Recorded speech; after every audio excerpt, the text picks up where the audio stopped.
Hi, welcome to Mindful Chatting, especially my private practice friends. Have you ever made a decision that looked like a step backward on paper for you, but I felt like more of a huge step forward in your life? A few months ago, I made one of those decisions. I scaled back my private practice and I reduced my availability. And I said no to clients that I genuinely wanted to work with that were former clients of mine who may have reached out to restart therapy. And I paused projects that really excited me. And from the outside, it could have looked like my business was shrinking, that maybe I was failing. But internally, I knew I wasn't shrinking. I was making room. I was making room for my internship that I was about to start. I was making room about becoming a better psychologist, or even what did that even look like in my life? Room to finish my doctorate that I had been working on for the past 4 years, room to be more present with my family, and room to build something that would serve me for decades and hopefully serve clients, not just this month. Today's episode isn't really about scaling back. It's about redefining what success looks like when your priorities change in your life. Because I think too many therapists believe that success always means that you're doing more, you're being more productive, adding more time in your schedule. And I've learned that that is not always true. And we're going to unpack that today. Welcome to Mindful Chatting, a podcast where therapy meets real life. I'm Kristen, a therapist, business owner, and a lifelong student of what it means to fully show up in our relationships, in our work, and in our healing. Here, we unpack mental health concepts, explore mindfulness tools, and talk through the messy, beautiful, in-between moments that shape us. Whether you're a fellow clinician, a curious listener, or someone navigating your own growth, this space is for you. Let's chat. So, when I first opened my private practice, success had this very specific look in my mind. It looked like maybe a full caseload, maybe even a waiting list of people that were trying to get in to see me, maybe more referrals from outside clinicians or agencies, a lot more income coming in, maybe more opportunities that were outside just the therapy room. And none of those things are inherently bad or inherently bad when I wanted them and when I first created my private practice. But somewhere along the way, as I was doing this, I realized something really big about myself. I had unconsciously accepted somebody else's definition of what a successful private practice looked like. And we compare ourselves to other therapists with bigger practices, bigger agencies that look like on the outside that they're thriving. And we will compare ourselves to more clinicians on our team or having a higher revenue or a lot of social media followers or even creating more courses or group therapy practices, just really more everything. And here's the problem with all of this. If you don't intentionally define your success and what that looks like, comparison will define it for you. Other people's definition of success will define where you think you should be. And if you never define success for yourself, someone else will. And you'll spend your life chasing a finish line that you never really got to choose in the first place. And so, one of the biggest lessons that I've learned is that life moves in seasons. And there are seasons for building, seasons for maintaining, seasons for learning and growing, and even seasons for healing. And there's definitely seasons for letting go. And right now, I'm in the season of becoming. I'm completing my internship. Well, I'm starting it and about to go into a year of internship. And I'm working towards licensure as a psychologist, even though I've been a clinician and a master's level therapist and an independently licensed one for 15 years. I'm balancing family, school, podcasting, my business. And I've tried to maintain that same workload I had for the past 4 years while I'm doing graduate school. It's crazy, I know, when I think about it. And I wouldn't be honoring the season I'm actually in if I continue to maintain that. And that's where so many of us, I think, get stuck when we start this private practice, that we're allowed to grow, we're allowed to change, we're allowed to do something different.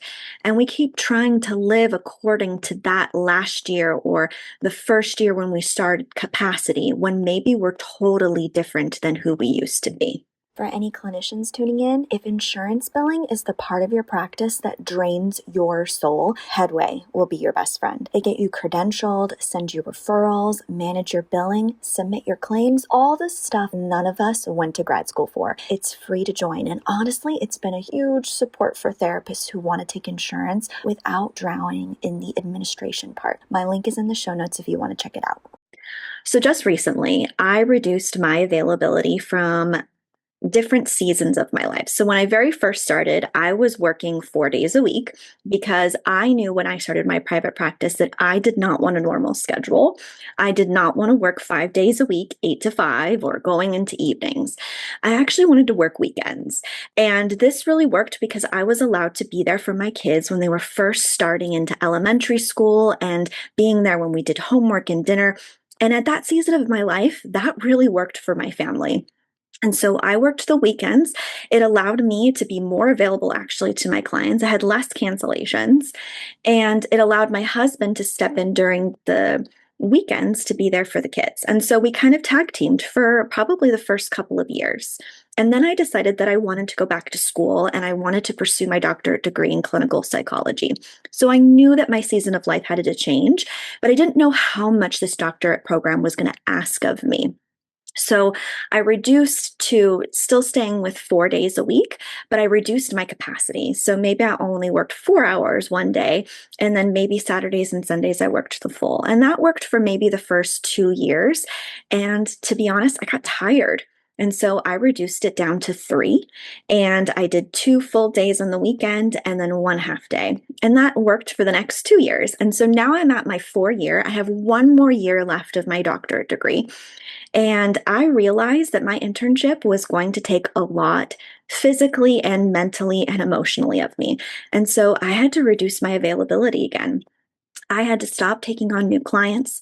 I had to say no to maybe former clients that I had terminated maybe 6 months to a year ago that may have been coming back.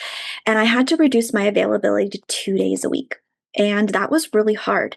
It was difficult having conversations with clients that have been with me for years who were working on their trauma, that I wasn't always going to be available for them. And I had to have the difficult conversation of going, I may not be the right clinician for you in your season of healing and growth. And I had to be okay with that. And I had to have those difficult conversations of clients advocating for themselves and asking for what they needed. And also saying to them that maybe I wasn't it and that that was okay. That moving on to someone different or moving on to a different clinician based on their healing wasn't a necessary reflection of them or me. It was just the seasons and them combining and conflicting. I had to choose to prioritize my internship, even though it meant being less immediate income for me. And the emotional side of wondering, am I making the right decision? Should I be there more for my clients, especially as I'm transitioning and I'm having maybe clients that wanted to stay on and asking for them to see me more, and just being able to have to say no and reminding them that there might be a different clinician for their availability.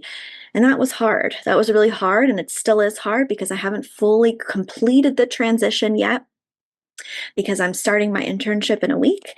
And so we're going to see what this looks like. We're going to see what this looks like as an evolving thing of that I'm allowed to change my mind. I'm allowed to do different things. And I also want to see how much capacity is going to be from as I'm doing these two co-occurring things together. But what has happened is I've decreased my stress. I've decreased my ability to know what my capacity is and my limitations, but that's allowed me to become more present. A lot of the tools and the systems that I talk about in the podcast, I use for myself, and they have brought back my ability to be more present for my family or for me in my hardships and in my really busy seasons of my life. It's allowed me to be more aligned. And even if I didn't feel necessarily more aligned, it allowed me to step back and reflect of what made me more aligned. What was I really looking for? And I had to stop and go, I wasn't looking at the big picture of the next 10 years. I was just looking at this next year, because after this next year, it's going to change again. And I don't know where I'm going to be at or what my capacity is going to look like until I get there. And that's the thing that I want people to start realizing and understanding, that it's okay to step back and it's still successful. And momentum doesn't always look like the hustle and the running. It could also mean we're stepping back and looking at, am I moving towards the really reason why I wanted to create a private practice in the first place? If you want to understand your ADHD in a deeper way, I've created the ADHD Crash Course, and it walks you through ADHD step by step so that you can actually start understanding your brain and not shaming it. Everything's in small, doable lessons designed for your ADHD in mind. The link is in the show notes. I think one of the biggest things that this scaling back has done, that I've been probably doing this last 4 years, is now when I ask big decisions or I'm going to do something different in my life, I don't just ask, like, is this a good opportunity? I ask 5 questions of myself, and we're going to go over these different questions so that you can start asking these questions for yourself too. So, number 1, does this support the season I'm in? Doesn't support the season of my life, just the season that I'm currently in right now. An opportunity can be absolutely wonderful for you, but it still might not be right for you right now. And those are really hard things to turn down. But you have to realize that sometimes we don't have we have limitations, and we don't have the emotional capacity to do everything we want. And things come around to show you what the potential of it could be, but it might not be for you right this second. Number 2, does this move me toward the life that I'm trying to build? Not just for your business, but your actual life. Because business exists to support your life, not the other way around. So, yeah, an opportunity may come your way and this may grow and expand your business. But if you don't have the emotional and mental capacity to grow with that growth, then that might not be the right opportunity. And that might not be aligning with the life that you're trying to build.